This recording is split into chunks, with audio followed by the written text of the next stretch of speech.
नमस्कार दोस्तों, आज इस पॉडकास्ट में आप सभी लोगों का स्वागत है। जैसे मैंने आप लोगों से वादा किया था कि हफ्ते में कम से कम एक पॉडकास्ट आप लोगों के लिए ज़रूर अपलोड करूंगा। तो दोस्तों, इस पॉडकास्ट में हम हिंदू कानून के स्रोत यानी इसकी शुरुआत कहाँ से हुई थी, ये सोर्स क्या है हिंदू कानून के, इनके बारे में, जो हिंदू लॉ है इसका सोर्स क्या है, इन सब के बारे में बात करेंगे। तो वीडियो बहुत ही इंटरेस्टिंग और बहुत ही इन्फॉर्मेटिव होने वाली है। दूसरी बात, मैं आप लोग को शुरुआत से बताऊँगा, कोई 1980, 1972, 1965 से नहीं, मैं वेदों के काल से बताऊंगा कि हिंदू काल की जो हिंदू लॉ की जो शुरुआत है वो कब से और कैसे हुई। तो वीडियो के लास्ट तक बने रहिएगा। आप लोगों से एक बार दोबारा रिक्वेस्ट करता हूं, वीडियो के लास्ट तक बने रहेगा, वीडियो को पूरा देखिए। और हिंदू कानून की जो शुरुआत कहां से हुई थी, ऋग्वेद, सामवेद, अथर्ववेद जो भी है ना, उन सब के बारे में वर्णन किया जाएगा इस वीडियो में। और आधुनिक कानून के बारे में, यानी जो इस समय प्रेजेंट टाइम में कानून चल रहे हैं उनके बारे में भी बात किया जाएगा। दोस्तों, सबसे पहले हम जानते हैं परिचय। तो देखिए, जो हिंदू कानून का जो स्रोत है, अगर शब्द का अर्थ अगर हम जानने की कोशिश करते हैं तो सबसे पहले हमें यह जानना पड़ेगा कि प्राधिकरण क्या हो सकता है, क्या है जो आचरण के लिए मानदंड जारी करता है, जिन्हें अदालत द्वारा बाध्यकारी बनाया जाता है।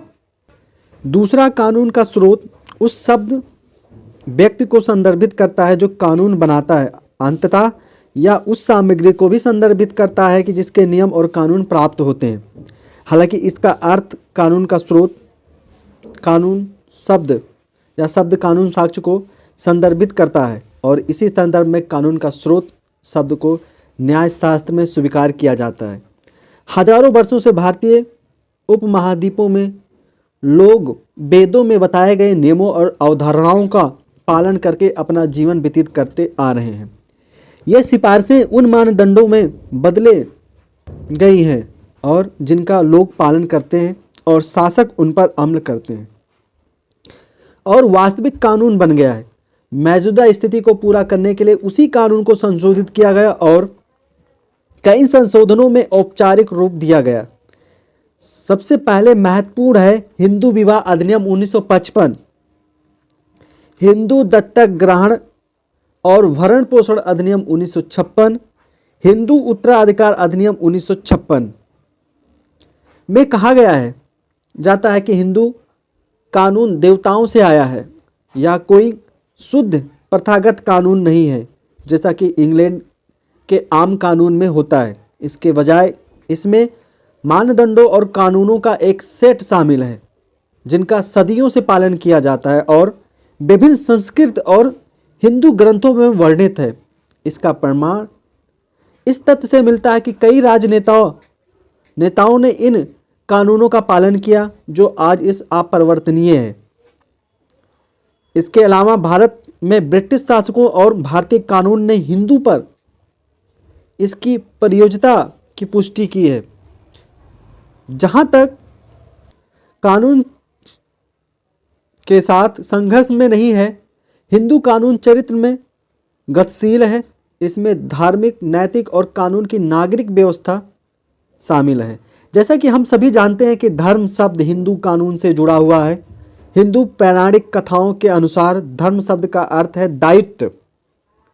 संदर्भ और धार्मिक संकेतों के आधार पर धर्म के अलग अलग अर्थ हैं। उदाहरण के लिए, बौद्धों का मानना है कि धर्म शब्द केवल एक समान कानून को संदर्भित करता है जो कि एक बहुत ही महत्वपूर्ण है, लेकिन जैन और सिखों का मानना है यह केवल एक धार्मिक मार्ग को संदर्भित करता है जो कि सत्य की विजय की ओर ले जाता है।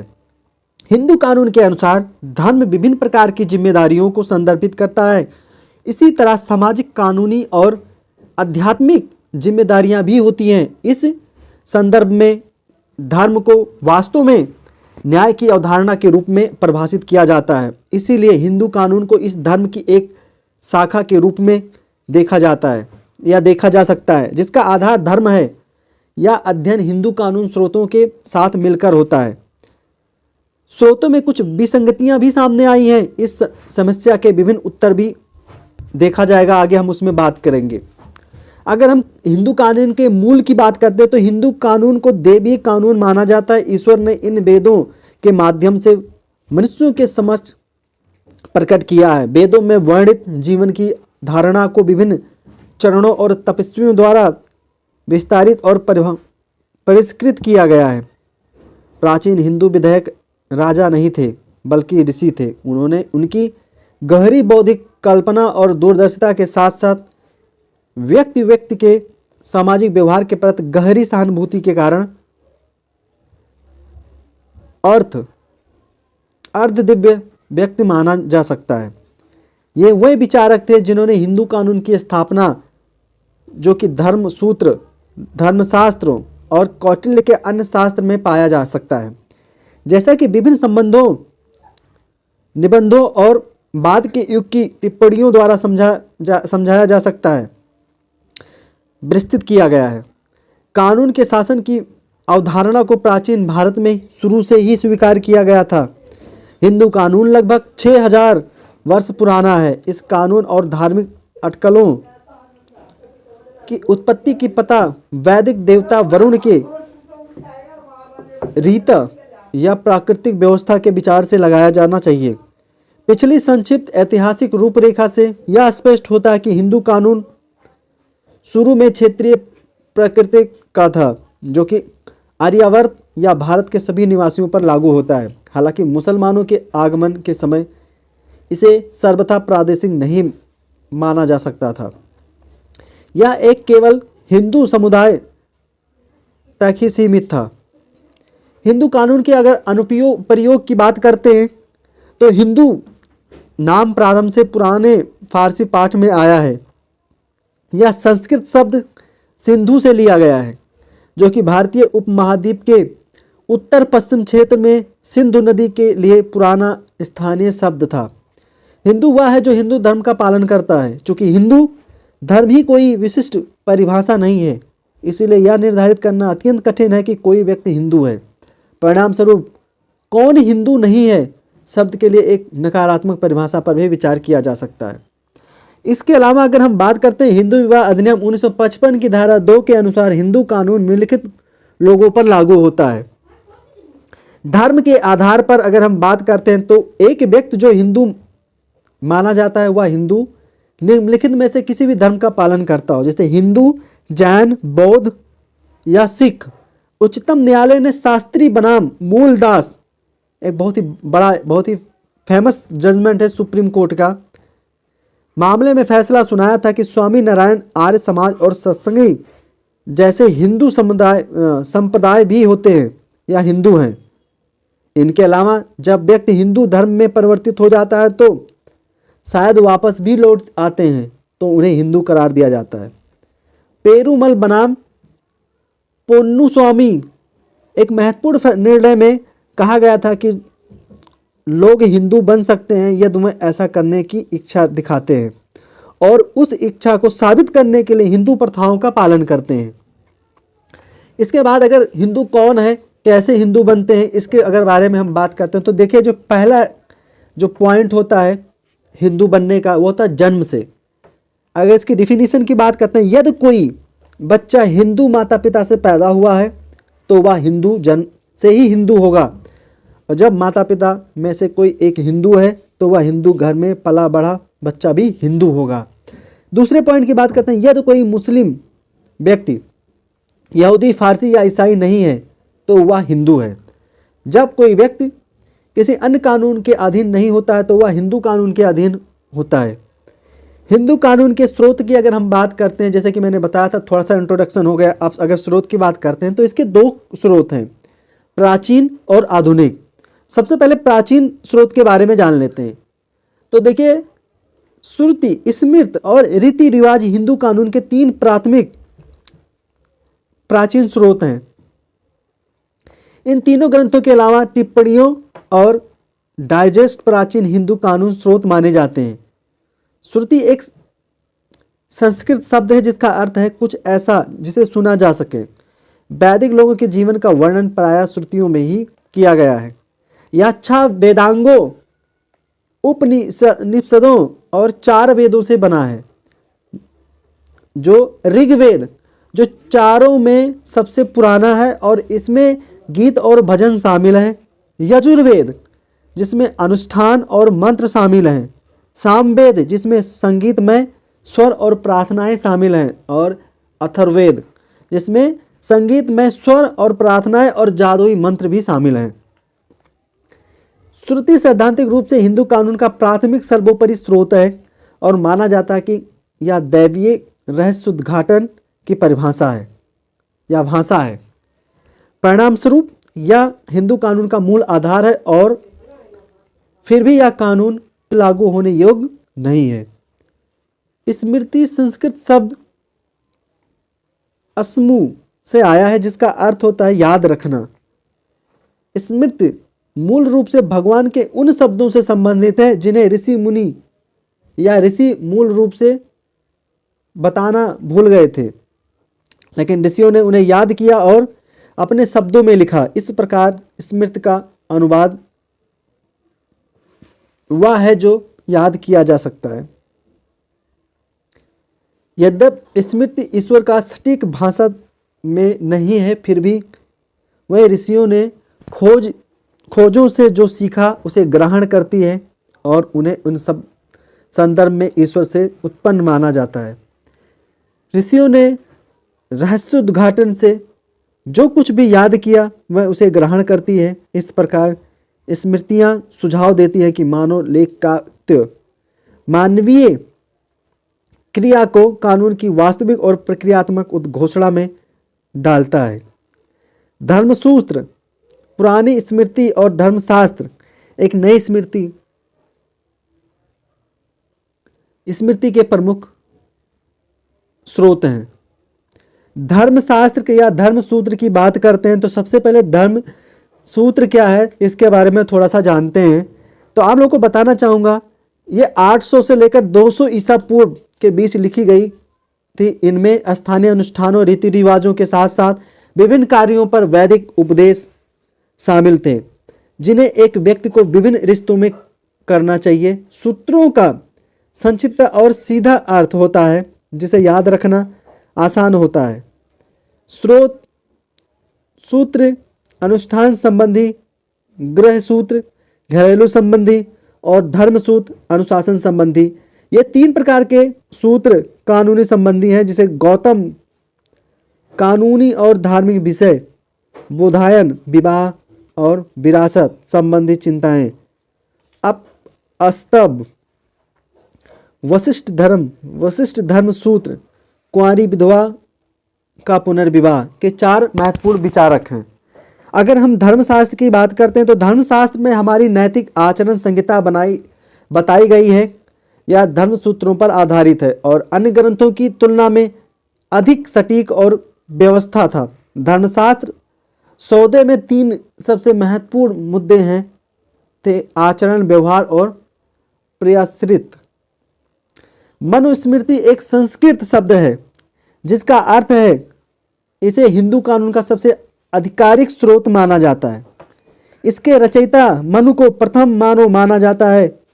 मनुस्मृति में सभी ग्रंथ और सूत्र संकलित हैं। यह आमतौर पर एक स्वीकार किया जाता है और सम्मान किया जाता है। यदि इसके लिए अन्य स्मृतियों के बीच लड़ाई होती है तो उत्तरार्ध हार जाएगा। याज्ञवल्क्य स्मृति या मनुष्य के बाद प्रकट हुई है और इसमें अधिक तार्किक और विचार स्पष्ट शामिल थे। हालांकि यह मुख्य रूप से नागरिक कानून से संबंधित था। याज्ञवल्क्य के अनुसार कानून राजाओं का राजा है और राजा की भूमिका कानून लागू करने तक ही सीमित है। नारद स्मृति की अगर बात करते तो उन्होंने नियमित रीति रिवाजों को महत्व दिया है और यह स्मृति किसी भी धार्मिक या नैतिक मुद्दों से संबंधित नहीं है। यह पूरी तरह से नागरिक प्रथाओं और कानूनों पर केंद्रित है। इसके बाद में अगर थोड़ा सा और हम इसके बारे में विस्तार से जानना चाहते हैं तो देखिए, स्मृतियों का कानून अनुभवजन्य है और प्रतिगामी था और समय के साथ इस पर कई टिप्पणियां और डाइजेस्ट यानी कि निबंध लिखे गए थे। कई टिप्पणीकारों के अलावा यह अधिकार अलग अलग जिलों में भिन्न थे। इस प्रकार कानून के स्कूलों का उदय हुआ जो भारत के विभिन्न हिस्सों में संचालित है। हिंदू कानून के 2 स्कूल दायभागा और मिताक्षरा है। इसके अलावा विभिन्न प्राधिकारियों से उपबंध अनेक टिप्पणियों के कारण ही ये स्कूल विकसित हो सके और इनका समुचित अध्ययन किया जा सकता है। अंजुबाई बनाम हेमचंद राव एक बहुत ही फेमस जजमेंट है जिसके बारे में बताया गया है। अंजुबाई बनाम हेमचंद राव के मामले में यह राय दी गई थी टिप्पणी कानून नहीं है बनती है, बल्कि वे कानून की व्याख्या और व्याख्या करती हैं और कानून बनाने और रीति रिवाजों के मिश्रण का सबूत है। अगर हम रिवाज की बात करते हैं, जैसे लोग बोलते हैं रीति रिवाज, तो उसमें से अगर हम रिवाज की बात करते हैं तो भारत में कस्टम हिंदू कानून का सबसे व्यापक रूप उपयोग किया जाने वाला और मान्यता प्राप्त स्रोत है। सभी श्रुतियों और स्मृतियों में रीति रिवाजों को महत्व दिया गया है, हालांकि उपयोग कस्टम के समान नहीं है, क्योंकि उपयोग एक समान अभ्यास है। किसी प्रथा के वैध होने के लिए विशिष्ट बुनियादी आवश्यकताओं को पूरा किया जाना आवश्यक होता है। रीति रिवाज को लंबे समय तक व्यवहार में लाना चाहिए, या नैतिक या अनैतिक रूप से प्रतिकूल नहीं होता है। कुछ स्थानों पर इसे कानून माना जाता है। परंपरा अपने सार में सुसंगत होना चाहिए या विशिष्ट भी होना चाहिए और धूल मूल या अस्पष्ट नहीं होना चाहिए या उचित होना चाहिए। किसी सार्वजनिक रीति या कानून का उल्लंघन नहीं होना चाहिए। इसे त्यागा नहीं जा सकता है या त्यागा नहीं जाना चाहिए। हिंदू कानून कस्टम को कानून का तीसरा स्रोत माना जाता है। प्रथम आचरण को शुरू से ही परम धर्म माना गया है, क्योंकि समिति के अनुसार कस्टम एक ऐसे विनियमन को संदर्भित करता है जिसमें लंबे समय तक उपयोग के माध्यम से एक विनिश्चित परिवार, वर्ग या जिले में कानून बल प्राप्त करता है। अधिकांश हिंदू उन परंपराओं और परंपराओं के पर आधारित हैं जिनका पालन पूरे देश में लोग करते हैं। यहाँ तक कि मनुस्मृतियों में भी सीमा शुल्क पर भी एक प्रीमियम रखा है। वह रीति रिवाजों को सर्वोच्च कानून मानते थे और राजाओं को सावधानीपूर्वक धार्मिक विचार विमर्श करने के लिए रीति रिवाजों के आधार पर निर्णय लेने की सलाह देते थे। ये रीति रिवाज अगर की बात करते हैं तो कुछ महत्वपूर्ण रीति रिवाज के बारे में अभी बात करेंगे। ये वे रीति रिवाज हैं जो किसी विशिष्ट भौगोलिक स्थान पर मौजूद होते हैं। सुब्बाने बनाम नवाब के मामले में प्रिवी काउंसिल ने कहा था कि किसी भी प्रथा में कानून बल होता है क्योंकि यह किसी विशेष स्थान पर लंबे समय से देखा जाता है। पारिवारिक रीति रिवाज अगर हम बात करते हैं तो ये ऐसी परंपराएं हैं जो कि एक परिवार में पीढ़ी दर पीढ़ी चलती आ रही है और ये सभी परिवार पर लागू होती हैं, चाहे उनका स्थान कुछ भी हो। अन्य प्रथाओं की तुलना में इन्हें त्यागना कम जटिल है। प्रिवी काउंसिल ने सुरेंद्र नाथ बनाम हीरामोनी और बिकल बनाम मंजूरा में उल्लेख किया था कि पारिवारिक प्रथाओं को लंबे समय से हिंदू कानून के रूप में मान्यता दी गई है। जात और समुदाय रीति रिवाज की अगर हम बात करते हैं तो ये वही रीति रिवाज व परंपराएं हैं जिनका पालन एक विशिष्ट जात या समुदाय करता है या ऐसी जात या समूह के व्यक्तियों को बांधता है। निस्संदेह यह शब्द सबसे महत्वपूर्ण कानूनी स्रोतों में से एक है। उदाहरण के लिए पंजाब का अधिकांश कानून इसी प्रकार का कई तरह के कई समाजों में भाई की विधवा से शादी करने की प्रथा है। अगर गिल्ड सीमा शुल्क ये रीति रिवाज है जिसका व्यापारी पालन करते हैं। आधुनिक स्रोत की अगर हम बात करते हैं तो अभी तक हम जो प्राचीन स्रोत की बात कर रहे थे सोर्स की, तो अंग्रेजों के आगमन के परिणाम स्वरूप हिंदू कानून में कई बदलाव किए गए।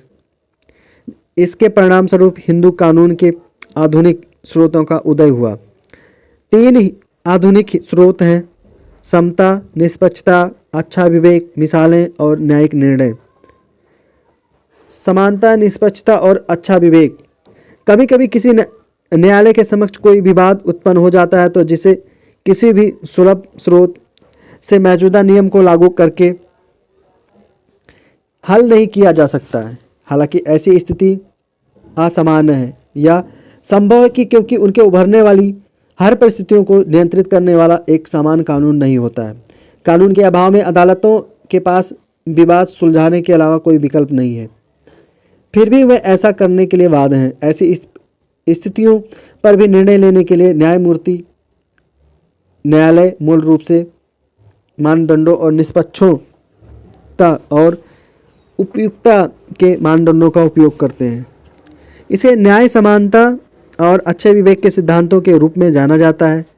प्राकृतिक कानून उनका दूसरा नाम है। लगभग 18वीं शताब्दी के बाद से जब ब्रिटिश शासन ने यह स्पष्ट कर दिया कि उपरोक्त अवधारणा को विनियमन के अभाव में लागू किया जाएगा, इस अवधारणा को अब हमारे देश में लागू कानून के रूप में दर्जा मिलेगा या मिल चुका है। मिसालें और न्यायिक निर्णय की अगर हम बात करते हैं तो न्यायालय का पिरामिड ब्रिटिश नियंत्रण की शुरुआत के बाद विकसित किया गया।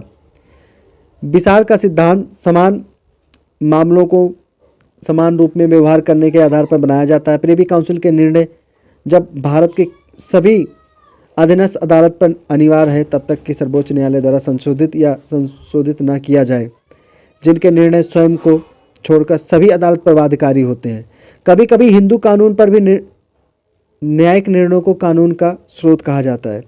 उदाहरण के लिए जब भारत में ब्रिटिश शासन के दौरान व्यक्तियों के बीच मतभेद थे तो अंग्रेजी न्यायाधीश ने स्थानीय सांस्कृतिक कानून की व्याख्या करने और संघर्षों को निपटाने के लिए उनका उपयोग करने में मदद के लिए हिंदू पंडितों की ओर रुख किया था, और इस प्रकार मामले मिसाल बन जाते हैं।